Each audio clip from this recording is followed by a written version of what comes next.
All right, morning all. Yes, it's 12 minutes before noon at the time I'm starting this, so it's still technically morning here. So it's in between the second and third period between Boston and Buffalo, which might be going the way you would expect. I'm not going to spoil anything.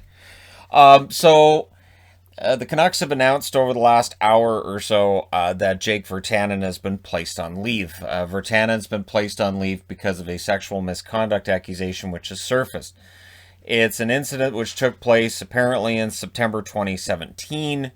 This is a woman who came forward and was talking about this, and then his name came up as being the party that she was discussing. So again, it's one of those things where I don't want to get into all of it. I know that it's gonna blow up. It's already blown up. It's on front page of Sportsnet and TSN, and we're gonna see that standard, people not believing or believing, rush to judgment, rush to declare him innocent. I honestly, I hope that the end result is one that is just. I mean, that's as far as I can go with that.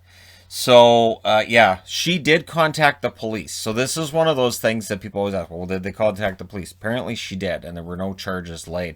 Because it can turn into a he said, she said, and that's the thing. So Jake hasn't had any answer to this. The Canucks did put out a statement that they've put him on leave. And so we'll see what happens. We'll see where this goes. And of course, for Virtanen, it has been an interesting last 12 months. And I understand that there are people who don't like Jake, so they'll automatically say, well, he has to be guilty of that. There are people who will say, well, this comes out 4 years, or, well, 3.5 years later. Well, it can't be real. So again, the team will take a look. I have thought all year, and I think most Canuck fans have, that Jake Virtanen's on his way out of town. And I don't know how this ends. I really don't. I don't have a crystal ball in this one. So, that aside, we'll talk about the stars of the month, named by the NHL. Austin Matthews is the star of the month in the Northern Division. The East Division, Brad Marchand of the Boston Bruins has been named star of the month. For the West, that's Nathan MacKinnon of the Colorado Avalanche. And Sebastian Aho, star of the month for the Carolina Hurricanes. So, yeah, it is interesting to see stars of the month for April. I've started realizing it's May 1st today, and I've started realizing, okay, it's playoff month, and I'm starting to get kind of excited that the playoffs are pretty darn close. And it's a shortened season, so it is odd. And of course, the playoffs ended late last year. And even though it's late getting started this year compared to a normal season, it's still relatively close to when Tampa Bay won the Cup that we're starting up the playoffs again. So I'm glad to see this. And then, of course, we have some games left in May, and then we're good to go. The East could be completely cleared up by the end of tonight. The Islanders, with a regulation win over the Rangers, they would clinch a playoff spot. And, of course, if Boston wins the game over Buffalo today, that puts them 8 points clear of the Rangers, and the Rangers with four games left. So, and again, 4 games left if they lose tonight against the Islanders, and if they lose in regulation. So we'll see if the Islanders can win that regulation and just leave us where we know exactly who the top 4 teams are in the East. Good news for Pittsburgh fans. Malkin and Tanev are both game time decisions, so they're both really close. They may very well play tonight. Malkin's been out for a while.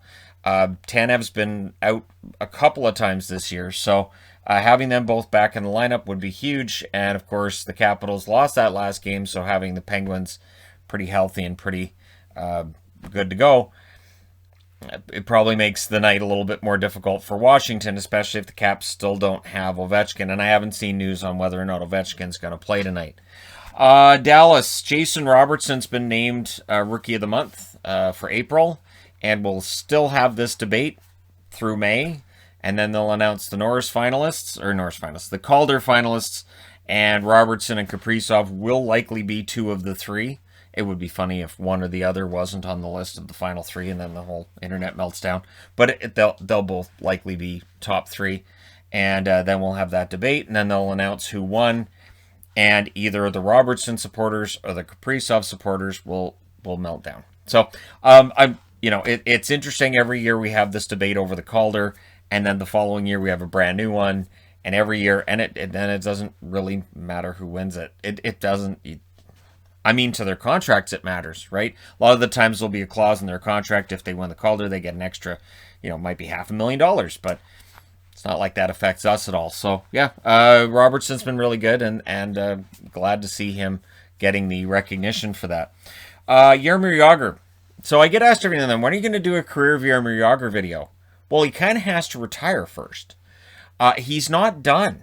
He might be done in the NHL. I might be able to put together a really nice, retrospective of Jagr's career. He's still playing.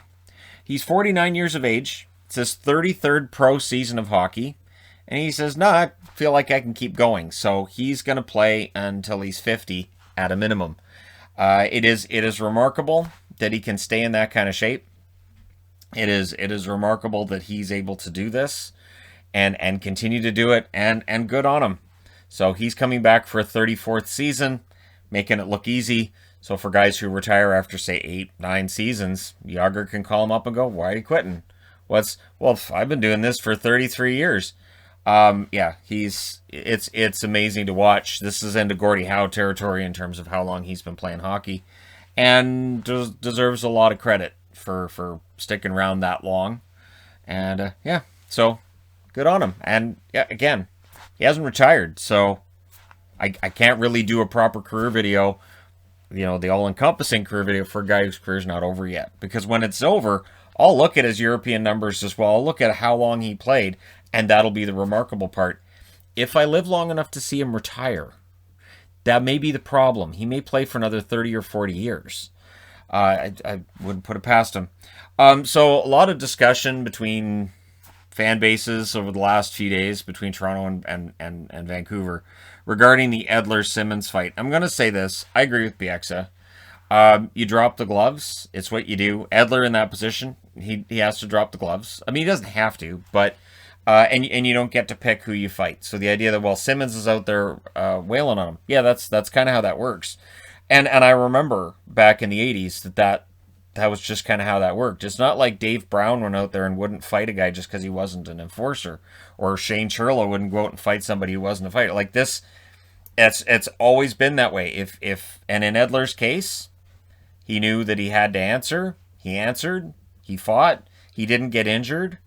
Bieksa said he texted him after the game and he was fine. Kind of joking around about it. It was my first fight kind of thing ever. And And I agree with them too that it wasn't this malicious, horrible hit on Hyman where it was all premeditated, but he stuck his knee out, and so there is a reason why the Leafs would be looking for some measure of notice to be taken against him for that. So Simmons did his job, Edler did his job dropping the gloves. I really don't have a problem with it, and I know that was a fight going back and forth, but the code's there, and we've had that argument about whether or not the code is still, a worthwhile thing to have, but it's there, and it's in the DNA of hockey players. I know it still exists in baseball too. Baseball, I think it gets kind of goofy in baseball, but that's for a baseball video on the other channel, not on this channel. I think it gets really goofy sometimes with baseball. But with hockey, I don't think it does, because after that fight, that was it. It's not like other guys were trying to run Edler. It's not like other guys were trying to pick a fight with him after. He dropped the gloves with Simmons, and it was over. Where I get upset is when a guy drops the gloves at the start of a game, and then the team still tries to run him down, and the team's still trying to pick more fights. And that's where I think it gets ridiculous. So that didn't happen there. So it's hockey. All right, let me know your thoughts in the comment section below, as always. Don't forget to hit like and subscribe if you're browsing your way through. You just happened upon this video. Thank you guys so much for watching, for all your support. I will talk to you again soon.